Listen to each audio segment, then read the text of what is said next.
My name is Jeffrey Smith. I'm the author of Seeds of Deception and Genetic Roulette and the Executive Director of the Institute for Responsible Technology. We educate people about the health dangers of genetically modified foods in order to create a tipping point of consumer rejection to force them out of the market. Thank you so much for being with us, Jeffrey. We're here at wonderful Green Festival in Los Angeles, and your work is just so incredible. And like you said, we're at a tipping point of making some radical change in our system at the moment. And let's first talk about the dangers and how consumers can start to educate themselves and what they need to know to protect themselves. Okay, so get ready for a list of really intense dangers. And this is the food you may be eating every day. The American Academy of Environmental Medicine said that the animal feeding studies of GMOs show reproductive problems, immune system problems, accelerated aging, organ damage, gastrointestinal problems, and dysfunctional regulation of cholesterol and insulin. They said every single doctor in America should prescribe non-GMO diets to everyone.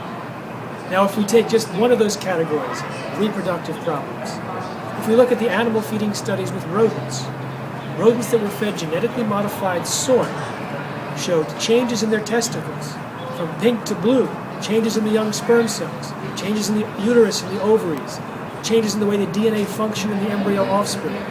Offspring of mothers fed GM soy died, more than half of them died within 3 weeks, compared to a 10% death rate among controls eating non-GMO soy.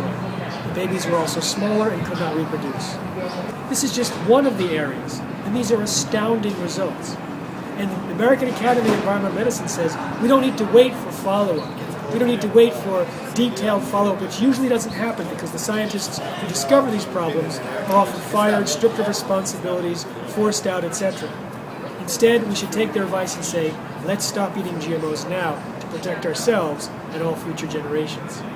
The only human feeding study ever published showed that the genes inserted into soybeans to make soybeans Roundup ready, that means not die when sprayed with Roundup herbicide. That's the main reason they genetically engineer crops, to spray on poisonous weed killer.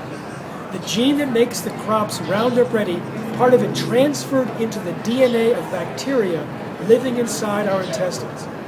Now this means that long after we stop eating GMOs, we may have these foreign proteins produced continuously inside of us. Now, part of the GM crops in the market produce their own insecticide that break open the stomach of insects and kill them. This is called Bt toxin. It's in the corn we eat.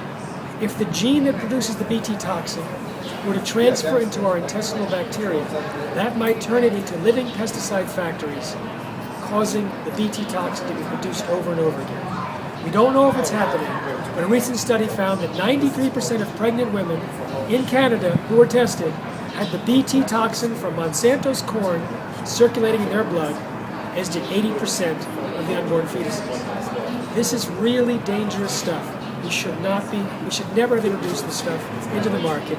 People should stop eating it now to protect themselves and future generations.